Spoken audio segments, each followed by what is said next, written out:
Bismillahirrahmanirrahim. Assalamualaikum warahmatullahi wabarakatuh. Halo teman-teman, kami dari Universitas Bumi Gora, Fakultas Teknik, Program Studi Ilmu Komputer, mata kuliah komputasi paralel dengan dosen pengampu Bapak Zulkifli, dan kami dari kelompok 11 ingin memperkenalkan diri.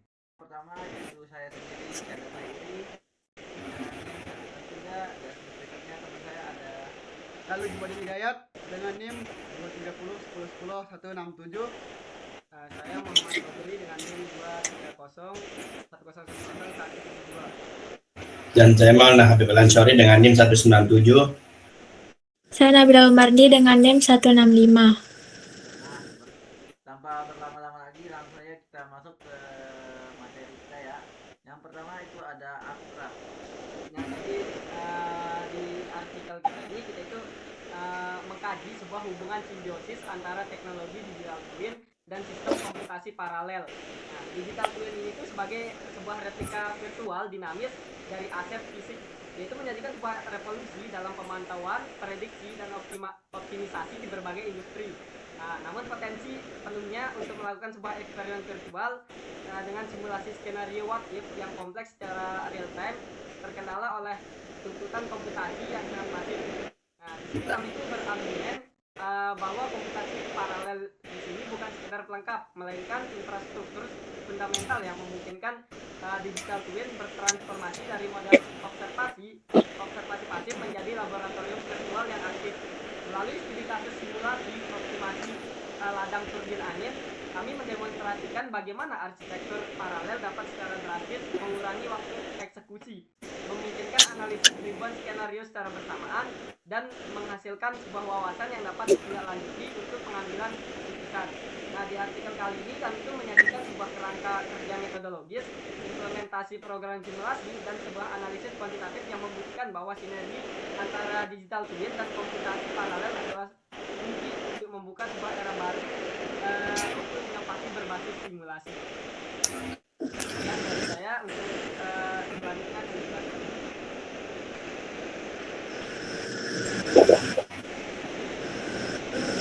Ini kita mengambil 3 kata kunci dari tadi. Yang pertama itu sistem paralel, mana sistem komputasi paralel adalah pendekatan di mana sebuah tugas besar dipecah menjadi beberapa tugas yang lebih kecil, dan setiap tugas tersebut dieksekusi secara serentak atau paralel oleh beberapa unit pemrosesan. Analoginya sederhana adalah sebuah supermarket. Jika hanya ada satu kasir sequensial, semua pembeli harus mengantri dalam satu baris panjang. Namun jika supermarket membuka 10 kasir atau sistem paralel, antrian akan terbagi dan pelanggan dapat dilayani 10 kali lebih cepat dalam konteks komputasi.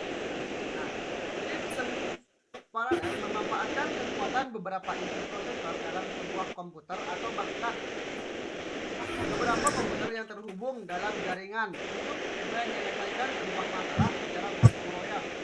Waktu biasanya jauh lebih singkat. Jadi teknologi komputasi paralel modern memanfaatkan berbagai arsitektur. Salah satunya adalah grafis prosesor atau GPU dengan teknologi yang memiliki lebih banyak dibandingkan menangani banyak kalkulasi ya. Selanjutnya yang kedua itu adalah eksperimen virtual, di mana eksperimen virtual adalah salah satu penggunaan utama dari digital twins, di mana penggunaan dapat menjalankan beberapa skenario. Bagaimana jika pada model digital tanpa harus mengambil risiko dan biaya di nyata. Jadi konsep ini serupa dengan laboratorium virtual atau virtual lab yang telah terbukti efektif dalam pembelajaran fisika untuk materi seperti gerak parabola menggunakan simulasi PHET. Penggunaan laboratorium virtual memungkinkan siswa melakukan eksperimen yang mungkin tidak dilakukan di dalam serta memberikan pemahaman konsep yang lebih dalam. Nah, jadi dalam konteks ini eksperimen virtual memungkinkan manajer untuk menjelaskan dampak dari perubahan ini. Misalnya nih, sebuah perusahaan logistik dapat mensimulasikan rute perjalanan baru. Budaya dan mengurangi jejak karbon. Budaya dengan membuka dan melakukan dan pengamatan. Namun, menjalankan simulasi detail dan kompleks seperti analisis aliran peruntuhan lingkungan atau pemodelan signal pada motor membutuhkan sumber daya komputasi yang sangat besar. Nah, proses ini bisa sangat lambat sehingga menghambat kemampuan untuk melakukan analisis secara cepat dan berlanjut. Itu adalah digital twin, di mana konsep digital twin didefinisikan sebagai sebuah model virtual yang memperbaiki dari sebuah entitas atau sistem fisik. Nah, jadi model ini tidak statis, melainkan terhubung secara dinamis dengan kembaran, khususnya melalui aliran dua arah yang berkelanjutan. Nah, mengulangi bahwa digital terdiri dari 3 komponen utama,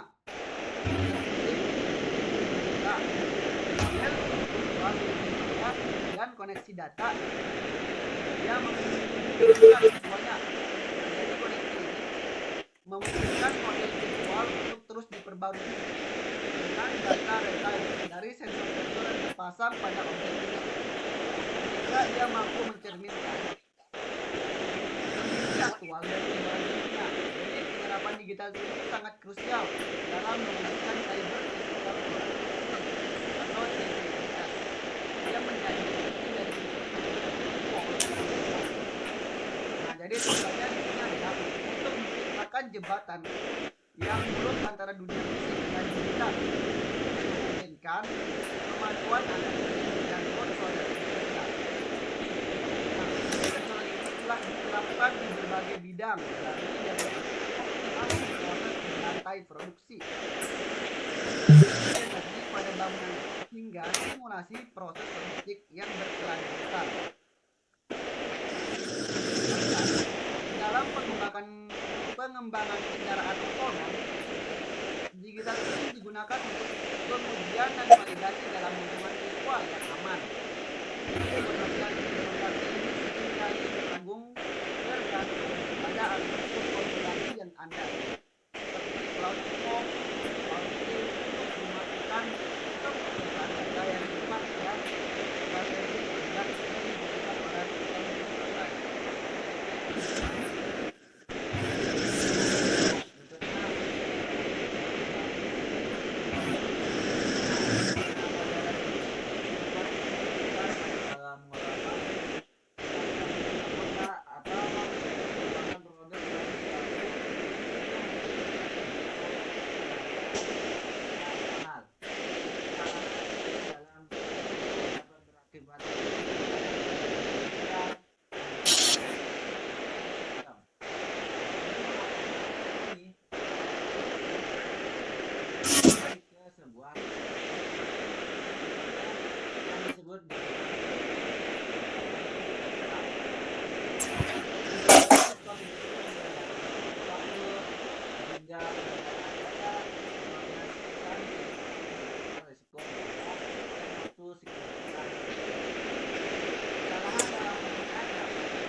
setiap proses ternyata dokumen secara akurat digital ini.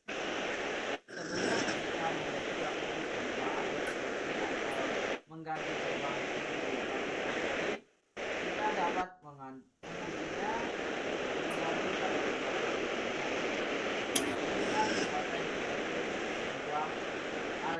bermain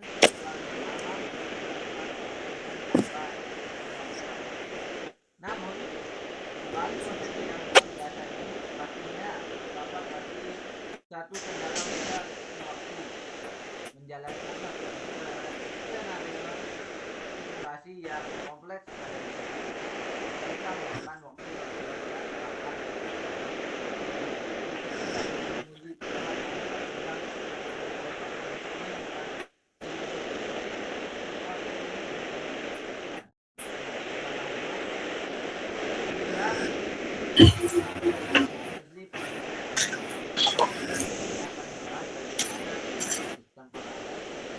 metode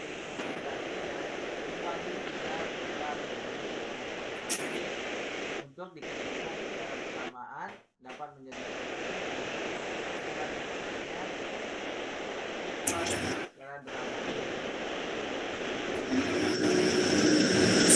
Kemudian di sini saya akan menjelaskan eksperimen virtual, yang dimana pertama itu konsep eksperimen virtual itu adalah salah satu kegunaan utama dari digital twin, di mana pengguna dapat menjalankan berbagai skenario bagaimana jika pada model digital tanpa harus menanggung risiko dan biaya di dunia nyata.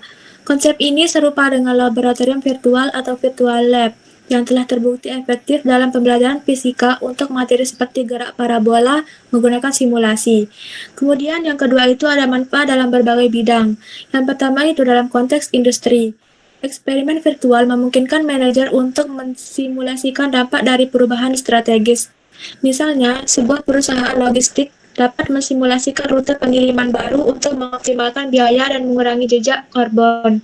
Yang kedua itu di bidang konstruksi. Di sini itu integrasi digital twin dengan robotika memungkinkan simulasi proses fabrikasi dan perakitan untuk meningkatkan efisiensi dan keselamatan kerja. Oke, di sini selanjutnya adalah model, di mana modelnya adalah how digital twins work.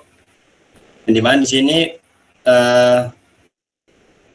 ada sensor and connectivity yang menunjukkan untuk physical asset or processes, dan di sini juga ada digital twin untuk model virtualnya, ada data strange and process analysis and AI, dan visualization and interface. Dan di sini juga di digital twin virtual model ini ada menggunakan insight operational action, yang dimana di sini juga terdapat ada beberapa bagian yang dimana bagiannya adalah engineer docs, GIS, GIC, atau management system, business network, dan financial system. Dan dimana alurnya ini juga di sini ada gambar alurnya. Yang dimana alur yang pertama adalah master proses yang bertujuan untuk antrian tugas dan ribuan skenario. Yang pertama di sini adalah inisialisasi dan buat tugas.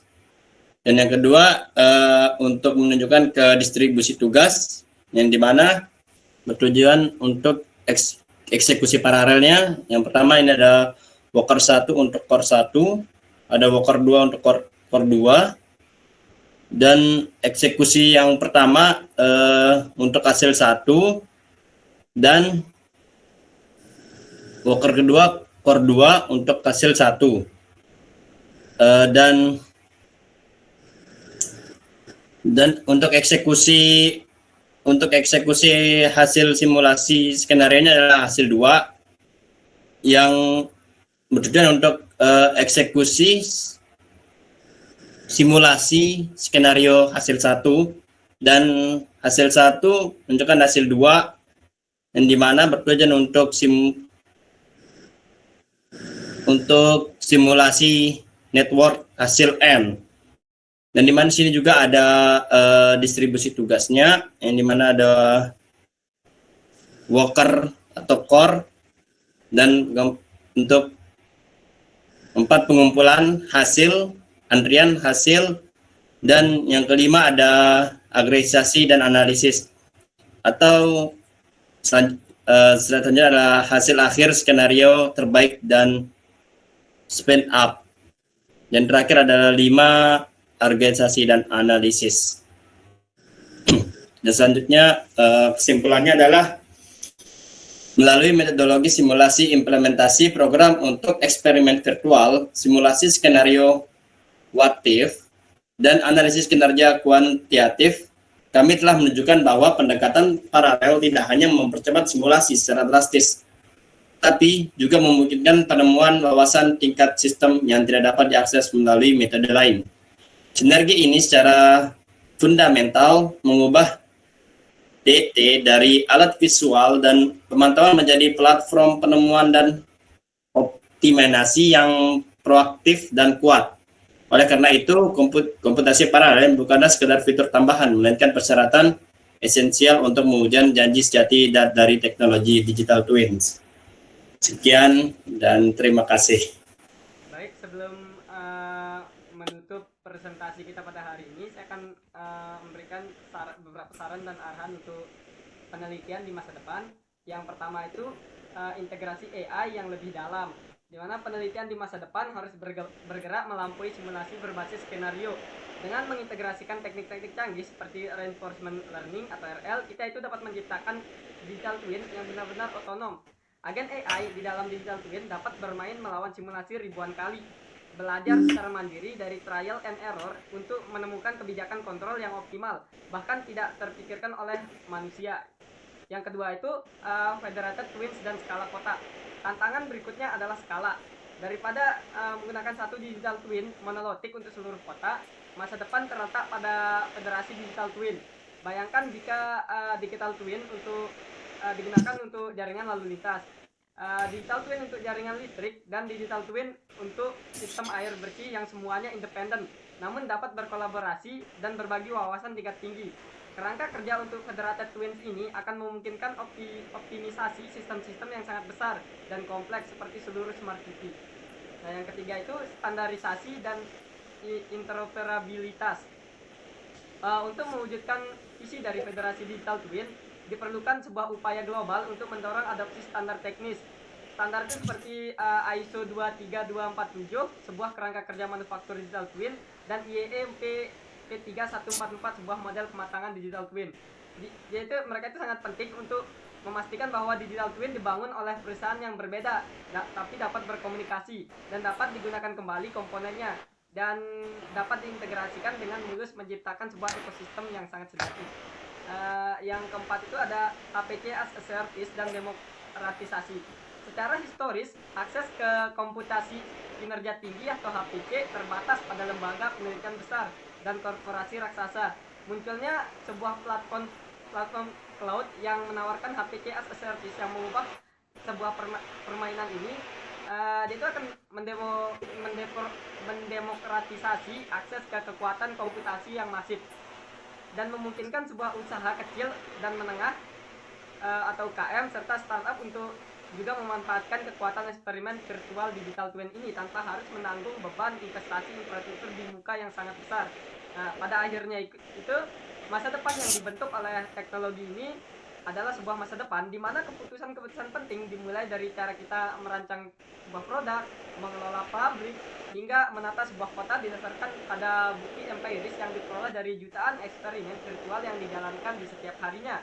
Ini itu adalah sebuah masa depan di mana kita dapat mengoptimalkan efisiensi, meningkatkan keamanan, dan mendorong keberlanjutan dengan cara yang lebih cerdas dan lebih cepat daripada sebelumnya. Sekian yang bisa saya sampaikan.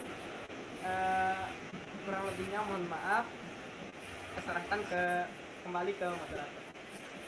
Nah, segitu dulu dari kelompok 11. Kurang lebihnya mohon maaf. Kami dari kelompok 11 mengucapkan terima kasih yang telah menonton. Kami pamit. Assalamualaikum warahmatullahi wabarakatuh. Waalaikumsalam. Subscribe ya. Subrek and like. Like. Subrek and dislike. Subrek.